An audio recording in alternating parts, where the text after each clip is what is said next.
May 15, 1963. The place, Launchpad 14, Cape Canaveral, Florida.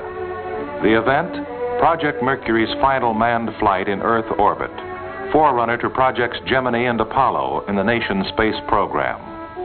Witnesses of the event, the people of the world, on the site in Florida, at television screens throughout North America and Europe, and at radios on other continents. High above Cape Canaveral, an aerial camera records the launch.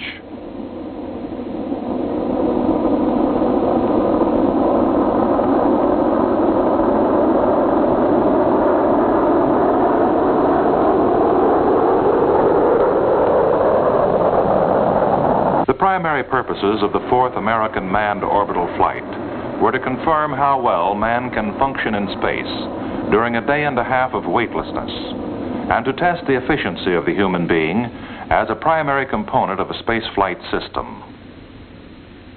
The story then begins and ends with man.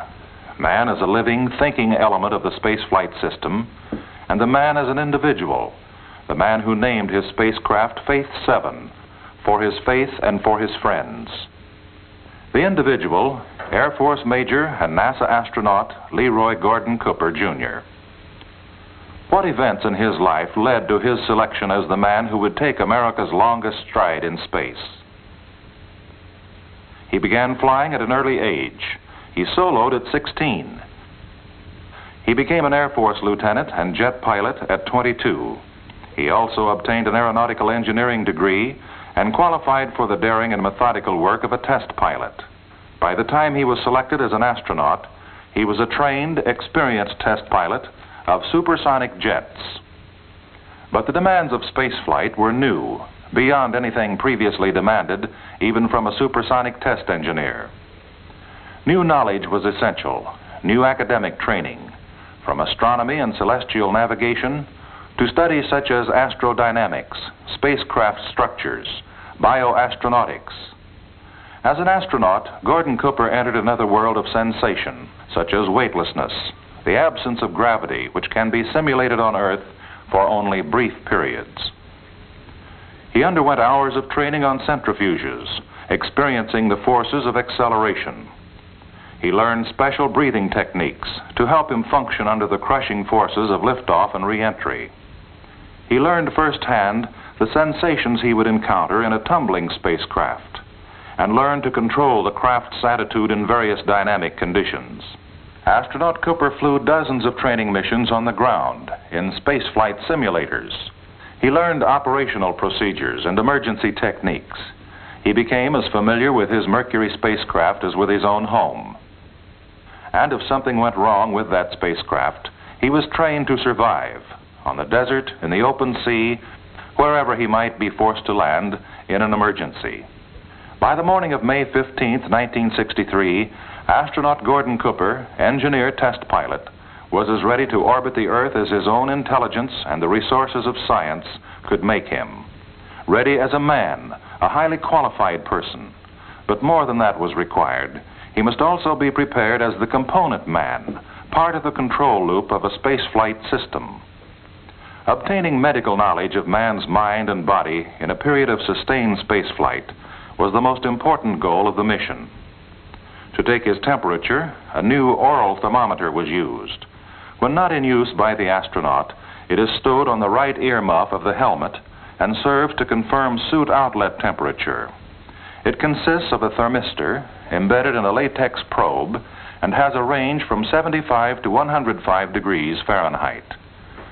Delicate sensors obtain heartbeat and respiration rates. They're placed on the torso and under each arm at the 6th rib level. An electrolyte material aids in conducting the electrical signals. This tiny microphone is worn by the astronaut for taking his blood pressure. It is positioned over the brachial artery on the upper left arm. To measure his blood pressure, the pilot presses a button on his instrument panel. A special cuff is inflated on his arm, much like those in everyday use in a doctor's office. The electrical outputs of the microphone and cuff pressure, like other bodily measurements, are fed into this single telemetry unit, are converted into electronic signals and transmitted by radio to doctors on Earth. Repeated use of this exerciser during flight was also programmed to yield additional cardiovascular data on exertion while weightless. Relatively free movement of his hands and arms is possible for the astronaut during normal flight since his suit is not normally pressurized. The atmosphere within his cabin is maintained at a life-supporting pressure. In an emergency, however, should the cabin lose its pressurization, the suit would be automatically pressurized to protect the astronaut. A careful test of the suit is made just before flight to be sure there are no leaks. When Gordon Cooper left the astronaut preparation facility, Hangar S at Cape Canaveral, to board the transfer van that would take him to the gantry, he knew that his spacecraft had also been prepared for the mission with meticulous care. Faith 7 had been mated to its Atlas launch vehicle days before. Over 100 changes had been made from previous Mercury spacecraft, time-consuming changes in miles of wiring, in solenoids, valves, dials, and even in screws and bolts. The most important ones, such as removal of the periscope, were designed to reduce weight and increase space for storing greater quantities of consumables, oxygen, attitude control system fuel, food, and water. New instruments, such as cameras, antennas, and a metal sphere with flashing lights. In addition to medical studies, 12 special experiments were scheduled. The 95-foot space vehicle consists of the reliable 3-engine Atlas booster and sustainer, the spacecraft, and the escape tower. Mated together, these major components of Mercury Atlas 9 were a towering tribute to the energy and brains of the nationwide industrial team which created and united them.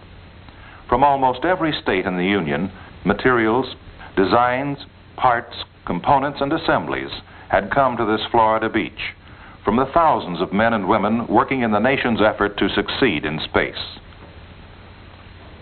No one was more aware of the work of more than 50,000 people leading up to this moment than astronaut Cooper as he entered the spacecraft.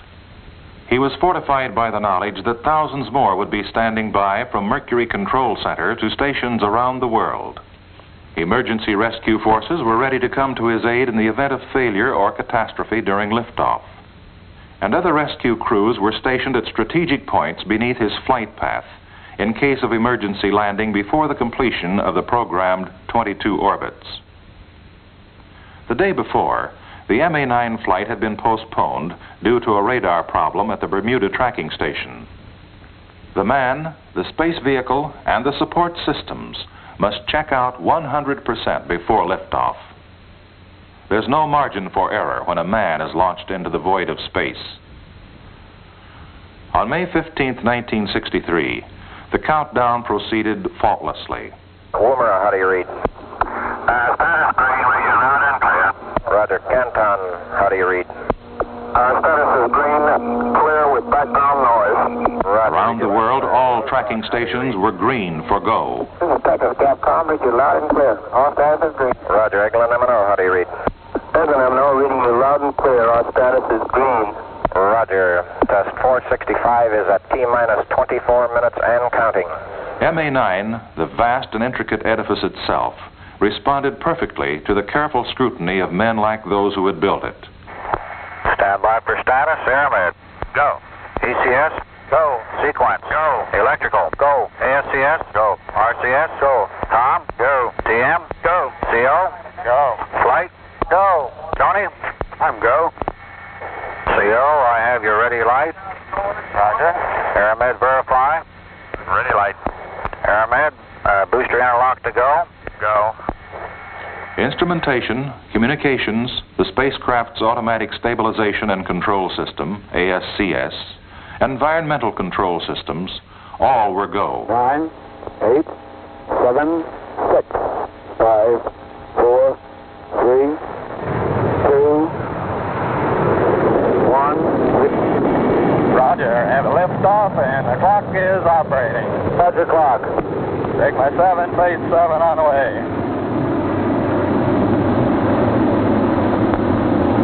Standing by to start the backup clock. Roger. 3, 2, 1, mark. Roger, and the backup clock is running. Roger, you look good here, Gordo. Roger, feels good, buddy. Great sport. 30 seconds and fuel is go. Oxygen is go. Cabin pressure on the top peg altimeter is working. Hey, Roger, you're looking beautiful. What an afterburner. That's the beauty of your clocks are in sync.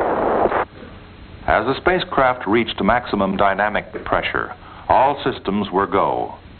As it rises, the vehicle is acquired and tracked by radar. Its automatic control is switched to the ground station. In the outer atmosphere, the vehicle is tilted toward the horizontal course. The escape tower remains in position to pull the spacecraft away from the launch vehicle in an emergency. At about 2 minutes 15 seconds of flight, BECO, or booster engine cutoff, will occur. Sun is coming in the window now. Roger, we're standing by for your BECO. Roger. Animation will show events beyond camera range. Roger, BECO. The sustainer engine drives Faith 7 toward orbital speed and altitude.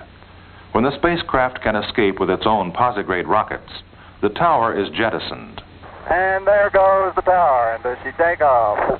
At 100 miles up and a speed of 17,544 miles per hour, SECO, sustainer engine cutoff, occurs as Faith 7 is inserted into orbit. 1 second later, it separates from the launch vehicle. Accept Camp Green, SECO, I'm on aux stamp. Going fly-by-wire. Everything is green here. Faith 7 was inserted into orbit exactly in the center of its programmed envelope.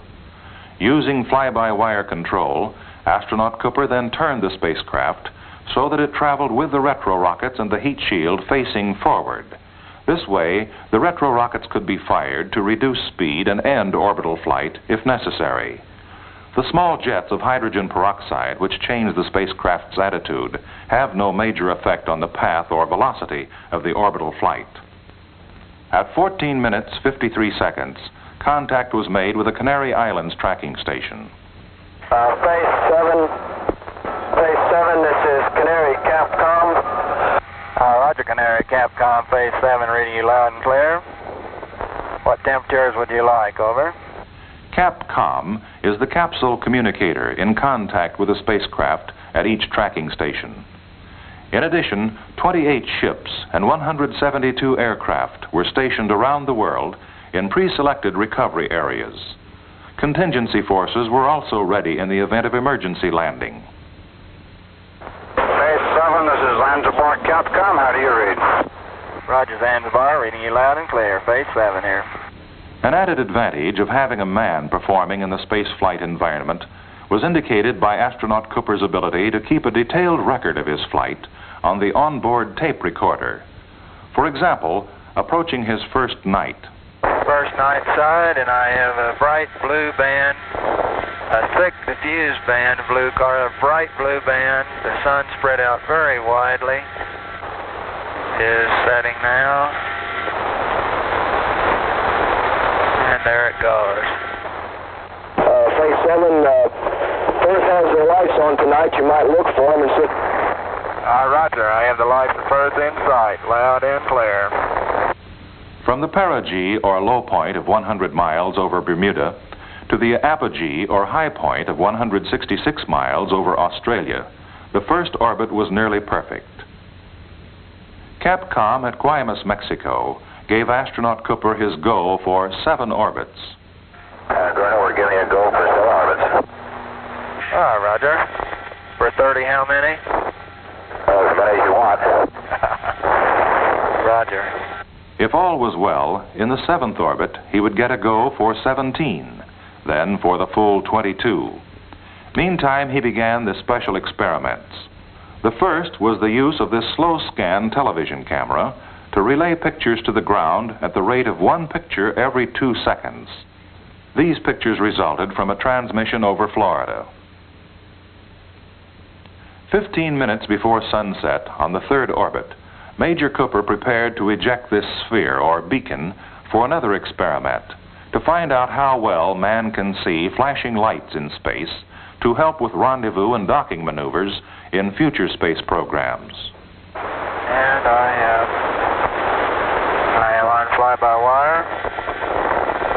I've armed the squib. Pitching up very, very slowly.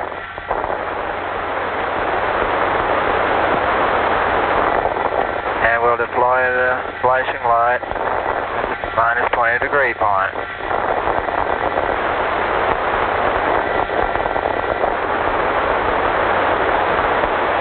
Flashing light is deployed. Once ejected, the beacon assumed its own orbit, which kept it at varying distances from the spacecraft.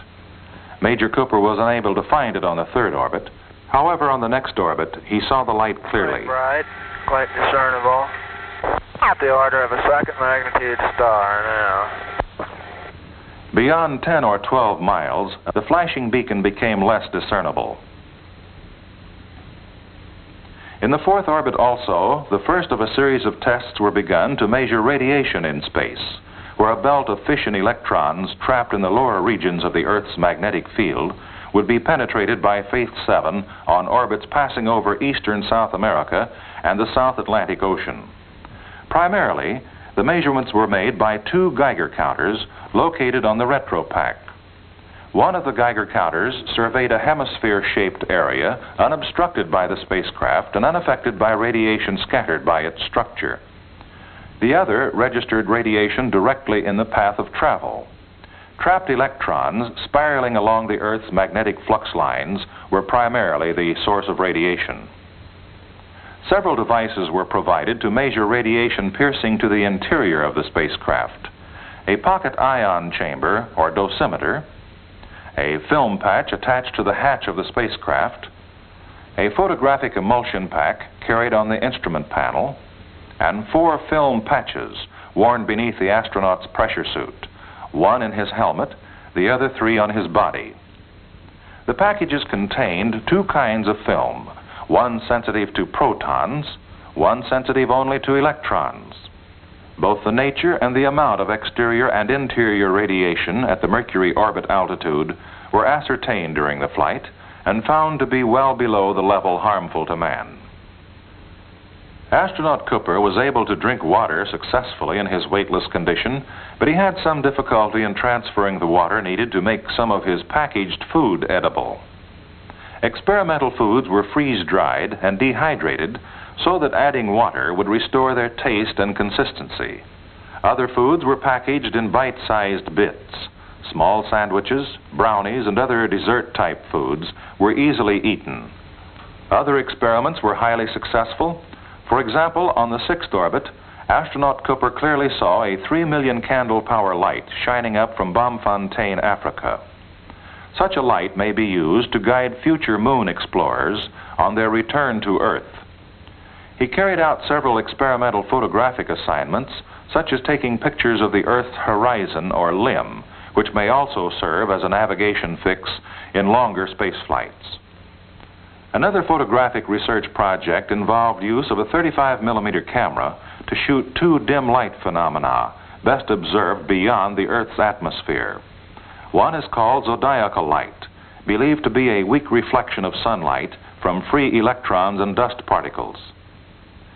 The other dim light phenomenon he photographed was the Earth's night airglow layer, a weak 3-colored band of light around the Earth. Time exposures with a 35mm camera will yield data on the height and intensity of these layers and on solar energy conversion processed in the upper atmosphere. Infrared photography of the Earth on black and white film was also performed for the Weather Bureau to obtain data for the design of improved television cameras in future weather satellites. From time to time, the astronaut also shot color pictures of scenes selected at random. This picture was taken of the Atlas Mountains of Africa. Now, this is a view of the Himalayas, the Philippine Islands. Major Cooper also proved that deep, normal sleep is possible in a weightless condition, beginning his rest period on the 9th orbit. With occasional interruptions for short reports onto his tape recorder, He slept well for several hours. In addition to the telemetered medical data, awake and asleep, on his heart rate, temperature, respiration, and blood pressure, his voice pitch was monitored to determine his psychological condition.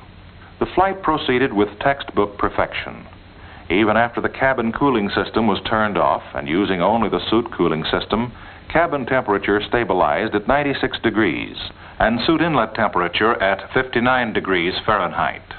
Far less oxygen and attitude control system fuel were used than had been anticipated. During the 15th night, during his 22nd hour in space, astronaut Cooper recorded a personal prayer, portions of which follow. I would like to take this time to say a little prayer for all the people. Thank you for the privilege of being able to be in this position, be up in this wondrous place, and all these very startling, wondrous things that you have created. Be with all our families. Let them know that everything will be okay. We ask it in our name. Amen. The textbook flight continued. All systems go, all perfect. On his 16th orbit, astronaut Cooper sent greetings to the summit meeting of African statesmen. Hello, Africa. This is astronaut Gordon Cooper speaking from Faith 7. I am right now over 100 miles above Africa, speaking to the Zanzibar station. Just a few minutes ago, I passed Addis Ababa. I want to wish success to your leaders there. Good luck to all of you in Africa. All clear, all systems perfect. Orbits 15, 16, 17, 18. 18 times around the Earth. Orbit 19 began at the 20th minute of the 28th hour. Faith 7 and astronaut Cooper were out of voice contact from Bermuda around more than half the world to Hawaii. Hawaii Capcom, Faith 7. Go ahead, 7. This is Hawaii, region on. Oh, Roger. I wonder if you'd relay to the Cape little situation I had happen and see what they think on it. While turning my warning lights off and back onto dim, my 05G telelight came on in my telelight panel.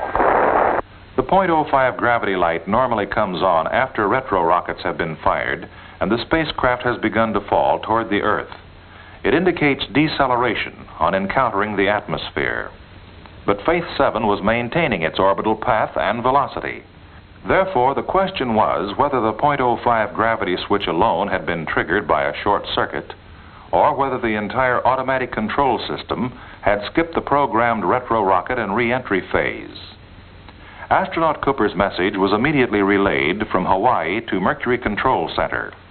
By the time he passed over Cape Canaveral, beginning his 20th orbit, NASA and contractor engineers had broken down complete schematic diagrams of the spacecraft and were ready to spell out certain tests for the astronaut to make to determine the seriousness of the unscheduled light. By testing the automatic stabilization and control system's ability to acquire attitudes, astronaut Cooper determined that his ASCS system was not operating. He performed more tests and exchanged information directly with tracking stations and by relay with Mercury Control at Cape Canaveral. A machine seldom makes a mistake, but a machine fails. A man must not fail. Between the man in the spacecraft and the men on the ground, it was determined that astronaut Cooper would have to fire his retro rockets and control re-entry by hand. His autopilot had failed. Without a man to bring the ship down safely, the spacecraft and the mission's most valuable data would have been lost. The task was difficult, but the man was trained. On his final orbit, astronaut Cooper completed final checklists for retrofire and re-entry, reported final data. Each error of 1 second in timing would cause a 5-mile error in landing point. Near midway, at the selected recovery area for the 22nd orbit, the carrier Kearsarge, smaller rescue ships and aircraft had been alerted and were ready for emergency procedures. A minute error in Faith 7's re-entry attitude could also result in a perilous under- or overshoot of the recovery area. At the 30th second of the 56th minute of the 33rd hour of flight, astronaut Cooper contacted John Glenn on the coastal Century, Quebec, near Japan. I'm looking for lots of experience on this flight. You're going to get it. 10 seconds before the 34th hour of flight, to assist astronaut Cooper in the critical timing, John Glenn began the final countdown. 10, 9, 8, 7, 6, squib arm, 4, 3, 2, 1, fire. Roger, a green on air.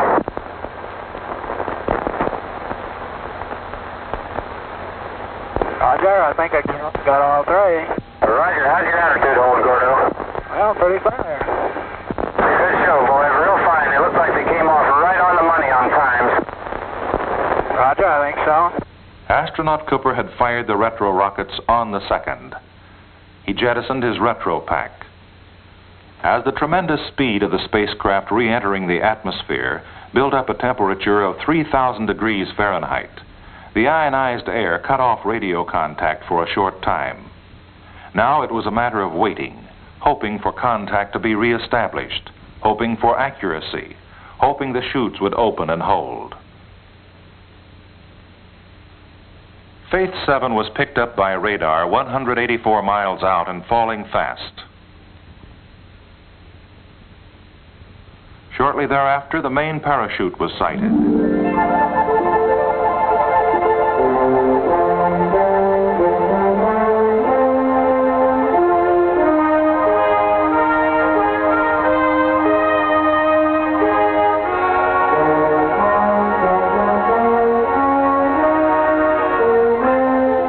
And so it ended. 34 hours, 20 minutes, 31 seconds. The flight of a man in space 22 times around the Earth, 540,000 miles, farther than to the moon and back, ended within seconds of its program time and within 4.5 miles of the carrier Kearsarge. Hi, Roger. I'd like to come aboard the carrier if they'll grant me permission for an Air Force troop.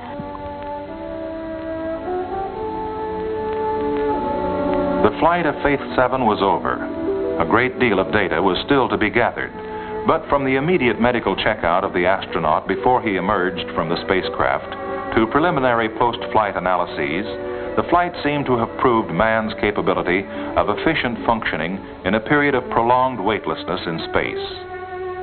As a pilot, astronaut Cooper had come a long way from the time as a 6-year-old he was allowed to handle the controls of his father's old single-engine biplane. As a man, he had once again provided proof in a deed of valor that individual men will risk or give their lives so that all men may ascend from ignorance into the light of greater knowledge. In the words of President Kennedy, "Peace has her victories as well as war, and this was one of the victories for the human spirit today.